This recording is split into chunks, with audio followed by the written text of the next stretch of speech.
बिस्मिल्लाहिर्रहमानिर्रहीम। शुरुल्लाह के नाम से जो बड़ा मेहरबान निहायत रहम करने वाला है। आज हम लोग 5 किंगडम क्लासिफिकेशन सिस्टम के बारे में बात करेंगे। 5 kingdom classification system, 5 kingdom classification system के बारे में हम लोग जानकारी करेंगे। 5 किंगडम क्लासिफिकेशन सिस्टम जानने से पहले आपको एक साइंसदान का नाम है ई चैटन के बारे में आपको पता होना चाहिए। इस बंदे ने क्या किया है, ई चैटन ने क्या किया है 1937 में इसने क्या किया है कि बैक्टीरिया के सेल के लिए एक टर्म इस्तेमाल किया है, एक लफ्ज इस्तेमाल किया है, वो है जी प्रोकैरियोटिक का। प्रोकैरियोटिक किसके लिए? बैक्टीरिया के सेल के लिए इस्तेमाल किया है, बैक्टीरिया के सेल के लिए इस्तेलाह इस्तेमाल की है इसने प्रोकैरियोटिक की।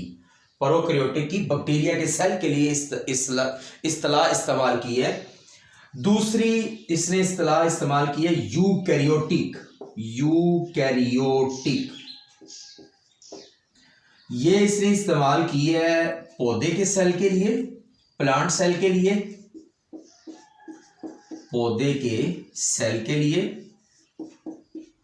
प्लस जानवर के सेल के लिए, एनिमल के सेल के लिए।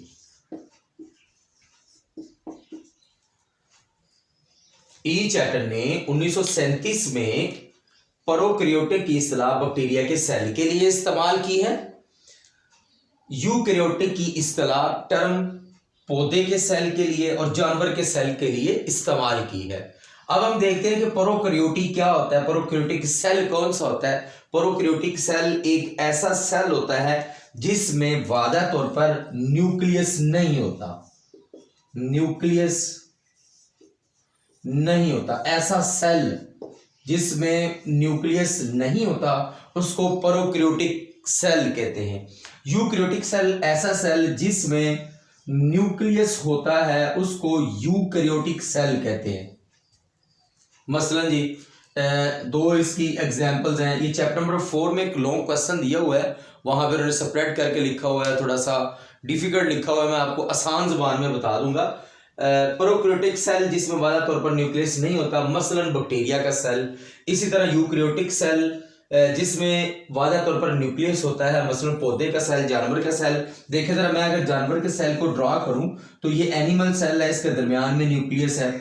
इसी तरह मैं अगर प्लांट सेल को ड्रॉ करूं, ये प्लांट सेल है जी, प्लांट सेल के दरमियान में एक बड़ा वैक्यूल होता है और साइड पे जो है ना वो न्यूक्लियस मौजूद होता है। तो ये जो प्लांट सेल है और एनिमल सेल है, इन दोनों में क्या होता है जी, न्यूक्लियस मौजूद होता है। बैक्टीरिया के सेल में न्यूक्लियस मौजूद नहीं होता। अब हम देखते हैं, साइंसदान का नाम है रॉबर्ट वटिकर।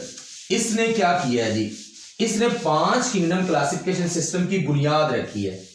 5 किंगडम क्लासिफिकेशन सिस्टम की बुनियाद रखी है। 5 किंगडम क्लासिफिकेशन सिस्टम की बुनियाद क्या है? 5 किंगडम क्लासिफिकेशन सिस्टम की 5 किंगडम क्लासिफिकेशन सिस्टम की बुनियाद क्या है? 5 किंगडम क्लासिफिकेशन सिस्टम की बुनियाद जो है ना वो साइंसदान का नाम है रॉबर्ट विटकर ने रखी है। इसने क्या किया जी, इसको वो टीकर भी बोल लेते हैं, विटकर भी बोलते हैं, जैसे मर्जी आप लोग बोले, रॉबर्ट विटकर। अब इसने क्या किया, इसने 2 बातें करी हैं। इसने 2 बातें करी हैं। एक इसने बात करी है जी सेलुलर ऑर्गेनाइजेशन, नंबर 1 ये सेलुलर ऑर्गेनाइजेशन नंबर 1। नंबर 2 इसने क्या है जी, खुराक तैयार करने के तरीके। पहली सेलुलर ऑर्गेनाइजेशन।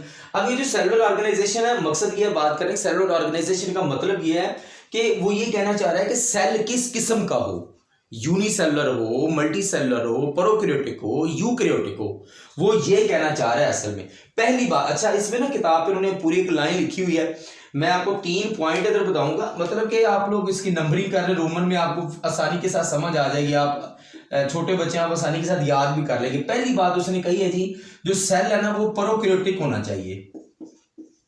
क्या होना चाहिए? प्रोकैरियोटिक होना चाहिए। दूसरी बात उसने कही है जी, यूनिसेलुलर सेल हो, यूनिसेलुलर यूकैरियोटिक। देखिए कितनी अच्छी बात करी है इस बंदे ने। वो कहता है कि यूनिसेलुलर भी हो, एक सेल पर मुश्तमिल भी हो, और यूकैरियोटिक भी हो, यानी कि उसमें न्यूक्लियस भी हो। उसमें क्या हो? न्यूक्लियस हो। इधर यहां पे क्या है जी, यूनिसेलुलर हो, एक सेल पर मुश्तमिल हो, एक सेल पर मुश्तमिल हो। दो बातें होंगी। तीसरी बात वो ये कहता है कि मल्टी सेलुलर हो, मल्टी सेलुलर और यूकैरियोटिक हो, मल्टी सेलुलर और यूकैरियोटिक हो। मल्टी सेलुलर एक से ज्यादा सेल पर मुश्तमिल हो, और यूकैरियोटिक का मतलब यह है कि उसमें न्यूक्लियस भी मौजूद हो। 3 बातें मैं आपको दोबारा फिर जो ना बता रहा हूं। Unicellular organization, cell prokaryotic cell हो, एक बात। दूसरी बात, यूनिसेलुलर यूकैरियोटिक सेल हो, एक सेल पर मुश्तमिल हो, और यूकैरियोटिक भी हो, और उसमें न्यूक्लियस भी हो। उसके बाद है जी multi cellular eukaryotic. Multi cellular और यूकैरियोटिक, मल्टी सेलुलर का मतलब है एक से ज्यादा सेल पर मुश्तमिल हो, और यूकैरियोटिक हो यानी कि उसमें न्यूक्लियस भी हो। मल्टी सेलुलर की कई हजारों एग्जांपल्स हैं, मसलन इंसान है, एलिफेंट है, इसके बाद कैट है, ज़ेब्रा है, जो भी जानवर आपको जो है ना नजर आता है आम आंख से, this is called multi cellular. उसके बाद है खुराक तैयार करने के तरीके। इसमें भी 3 बातें आपने ज़हन में रखनी है। पहली बात यह है कि खुराक जो है ना वो फोटोसिंथेसिस से तैयार की जाती है। जानवर, जानदार आपने लफ्ज लिखना है, जानदार अपनी खुराक फोटोसिंथेसिस के अमल से तैयार करते हैं, एक बात। दूसरी बात आपने बतानी है कि जानदार खुराक को खाकर जिस्म में ले जाते हैं, खाकर जिस्म में ले जाते हैं। जानदार खुराक को खाकर जिस्म में ले जाते हैं। तीसरी बात आपने बतानी है, जानदार खुराक को जज़ब करते हैं। खुराक को क्या करते हैं? जज़ब करते हैं। 3 बातें इसकी, क्योंकि खुराक तैयार करने के तरीके फोटोसिंथेसिस के अमल से तैयार करते हैं, यानी कि पौधे अपनी खुराक तैयार करते हैं फोटोसिंथेसिस के अमल से। जानदार खुराक को खाकर जिस्म में ले जाते हैं, मसलन इंसान, यहाँ इसकी आप लोग एग्जाम्पल भी लिख सकते हैं। मसलन जो इंसान है ये क्या करते हैं जी, खुराक को खाकर जिस्म में ले जाते हैं। इसी तरह ये जो जानदार हैं खुराक को जज़ब करते हैं, मसलन ये जो फंगाए या फंजाई वगैरह होती हैं, ये खुराक को जो है ना वो जज़ब करते हैं।